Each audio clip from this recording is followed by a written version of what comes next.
Allô? Y a quelqu'un? Allô? Bonsoir. Allô? Oui, allô, chef? Allô, chef.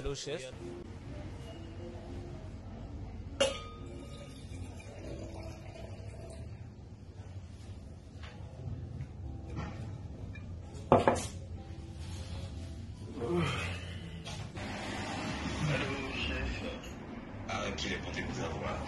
Mais voilà, là, je vous appelle parce que là, je suis seul chez moi, madame n'est pas là, et donc je suis un peu fatigué de manger les pommes de terre en sachet qu'on trouve un peu dans le commerce, là. Voilà.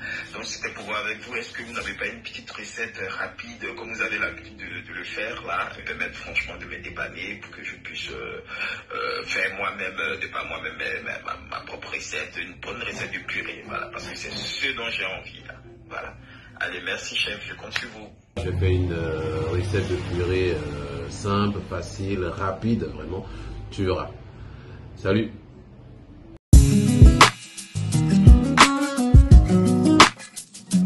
Hello guys, j'espère que vous allez bien. Moi, ça va super. Aujourd'hui, je vais vous présenter ma recette de purée de pommes de terre.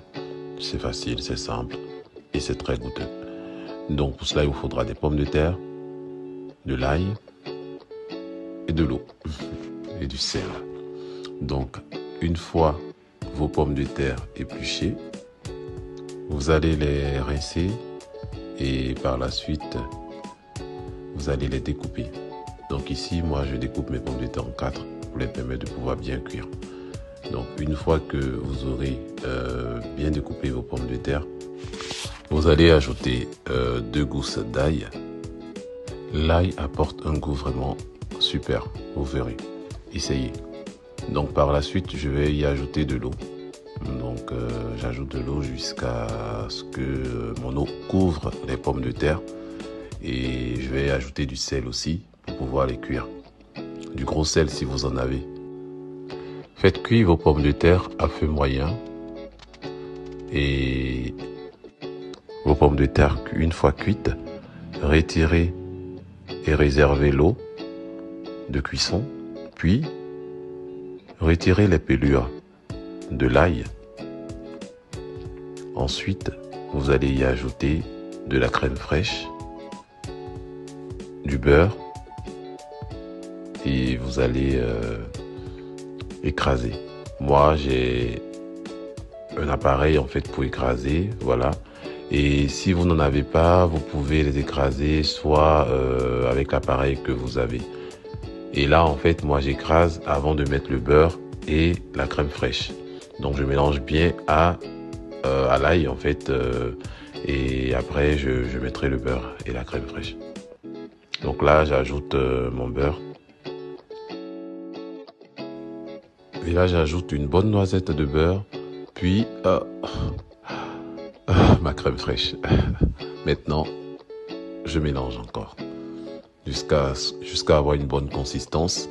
Je vais y ajouter un peu d'eau, l'eau de cuisson. Et par la suite, en fait, vous faites comme vous le sentez. D'autres mettent des herbes. Vous pouvez y ajouter du persil. Vous pouvez y ajouter une pointe de noix de muscade, par exemple.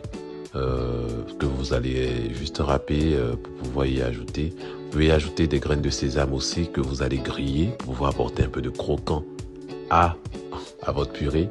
Ça, je vous assure aussi, c'est très bon. Donc voilà, vous pouvez ajouter du persil, de la ciboulette, vous faites comme vous le sentez. Il faut dire que moi, mes purées de pommes de terre varient en fonction du plat, par exemple, que je dois manger. Donc vous pouvez aussi faire revenir un peu d'oignon, mettre et ajouter du lait que vous faites chauffer avec un peu de beurre, par exemple, que vous allez ajouter à votre purée une fois que les pommes de terre seront aussi cuites.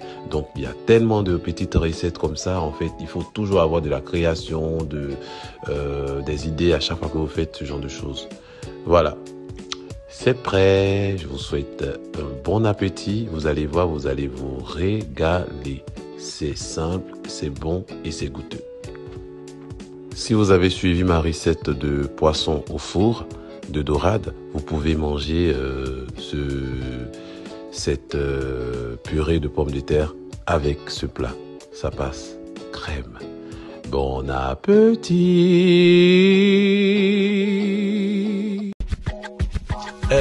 T'as oublié l'ingrédient le plus important de cette vidéo. N'oublie pas de mettre un pouce, de partager, d'activer la cloche de notification et de t'abonner à la chaîne si tu veux plus de vidéos comme celle-ci. Et n'oublie pas, le chef n'attend que ton appel.